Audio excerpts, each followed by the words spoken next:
I'm Allendale Chief Meteorologist Ryan Martin with a look at your midday weather update. Surface analysis across the United States right now shows a fairly significant storm complex working its way out of East Texas into the lower Mississippi Delta. This thing really doesn't have much of a shot to make it much farther north than this, at least initially. It's going to cross the deep south and then I think shoot up the East Coast. We're looking at some decent snowfalls in across the major population centers in the Mid-Atlantic and New England states. So that's probably what's going to generate headlines, not much else. Most of the precipitation down south now has been rain. Texas, Louisiana, we had a nice little cover of snow, actually a little bit better than I thought it would be over places in southwest Kansas into the Oklahoma Panhandle. We knew there'd be some snow there, but honestly a nice little blanket farther north than what the storm really looked like it could do. I have no problem with that. That's fine. Let's rock on and move on. Generally now we're looking at high pressure settling in across the central plains. It's centered near Omaha and pushing southeastward. Got some clouds kind of associated with this system down to the south that are pushing up into the eastern Corn Belt, but we do not expect any serious precipitation there. Models are on track after this system works its way up the east coast to bring our next round of precipitation into the Corn Belt probably as we go through the second half of the weekend and into early next week, Sunday, Monday. We'll probably see a little bit of snow from the upper Midwest down across portions of the eastern Corn Belt north of I-70. South of there, a little bit of light rain. Amounts still do not look all that spectacular to me. Couple tenths, 2-3 tenths maximum. So it's not going to be a big deal, but, probably will garner a little attention because we are looking at more snow than rain, especially up north. That's because cold air is coming in, no doubt about it. We're going to be seeing a serious move toward below normal temperatures as we go through next week. And then that's just the start. As we go into the week following, we're going to be seeing temperatures well below normal, seeing some very bitter cold temperatures dig in across Minnesota, Wisconsin, into Illinois as we head through the 3rd and 4th. Models right now are actually trying to bring in the colder air sooner. The GFS, the latest run there, tries to dig a deep cold air trough in across the eastern half of the country by, let's say, Tuesday night, Wednesday of next week.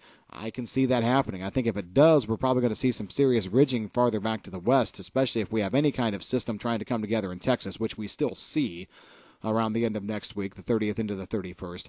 Right now, models are trying to take that system in a similar track and pattern to what we're seeing right now coming out of Texas and moving across the deep south. My gut feeling is if we get cold air to dive in ahead a little bit more, provide more of a highway, maybe even getting an old frontal boundary kind of stuck in there, that should draw the moisture a bit farther north. This is not the time of year where we see these storms dig in that far south over the plains and then just stay there.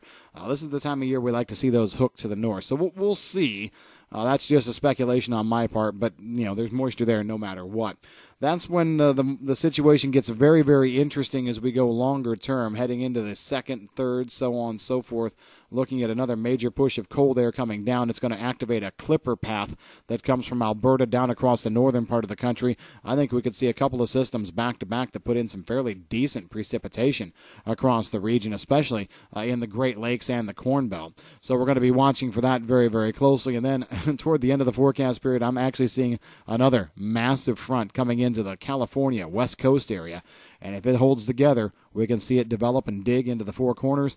That would be another good shot for us as we head toward mid-month in February. So, as we've been saying the past few weeks, February is going to be interesting, getting very, very active. No significant changes at midday down in South America. With regard to the Brazil soybean areas, we see a lot more scattered rain in, better chances of rain on a daily basis. I think it's going to be seen mostly as timely rain, decent rain, rains that we can work around both for planting and for harvest.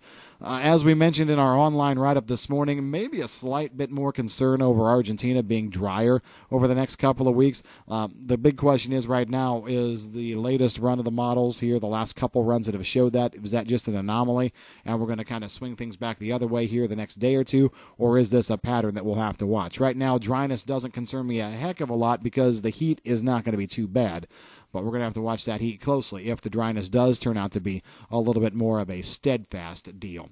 That's what we've got in your forecast update at midday. If you've got any questions on the weather, give us a call at Allendale. I'm Chief Meteorologist Ryan Martin.